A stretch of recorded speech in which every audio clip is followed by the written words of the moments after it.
It's day 3 of Prime Minister Narendra Modi's Europe trip. Today he was in Denmark. He participated in a summit with Nordic states. Now this includes 5 Nordic countries: Denmark, Finland, Sweden, Iceland and Norway. And this is important because together the Nordic countries are an economic powerhouse. Their combined GDP is $1.8 trillion. Also, apart from from India, the US is the only country with which the Nordic 5 engages at a summit level. So this was an important meeting. Prime Minister Modi invited them to be part of India's growth story. This summit was all about laying the groundwork, about investing for the future. Modi's next stop is all about the opposite, about reaping the benefits from an old relationship. I'm talking about Paris. He's reached there. He will meet French President Emmanuel Macron. Now, this meeting is probably the most important engagement of this trip. I'll tell you why. A, because Macron is fresh off his re-election. Modi is the first head of state to meet him after his victory.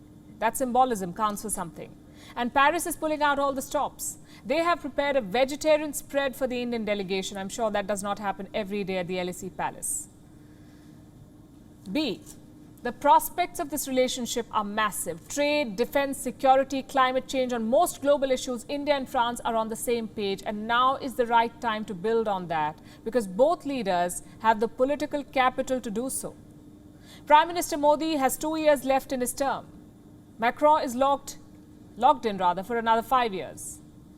Plus, both of them enjoy great personal chemistry. The key is to make the most of this opportunity to build a resilient all-weather relationship. The ingredients are all there. We've identified 4 things that could define the India-France relationship. Number 1 is defense. France is India's second largest weapons supplier. First is Russia, second is France. Some big-ticket deals have already been signed. Chief among them, of course, is the Rafale deal. The last of the 36 jets are being readied for delivery. And it seems India wants more. Pretty soon, aircraft carrier INS Vikrant will be handed over to the Indian Navy. Now, carriers need fighter jets. And Dassault is in talks to sell 26 Rafale M fighters to the Indian Navy. France is a unique supplier for India. That's because they do not do business with India's rivals. Russia, supplies weapons to China. America supplies weapons to Pakistan. And both countries are India's rivals. But France only deals with India. That's what makes it unique. Factor number 2, cooperation in the Indo-Pacific. Macron has ambitious goals in the region. He's banking on India's support to achieve them. In February, Paris hosted a special Indo-Pacific forum. Now remember the timing. February. This was in the middle of Russia's build-up near Ukraine, yet France managed to focus on the Indo-Pacific. Also, Paris has direct stakes in the region. I'm talking about the Reunion Islands. The rest of Europe is isolated from the Indo-Pacific. France is not. It is effectively an Indian Ocean power.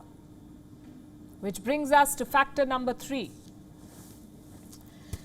France is still seething from the AUKUS snub. Many in Paris see the AUKUS as an Anglosphere club. America, Australia, Britain. 3 English-speaking countries doing whatever they want. India is not part of that club.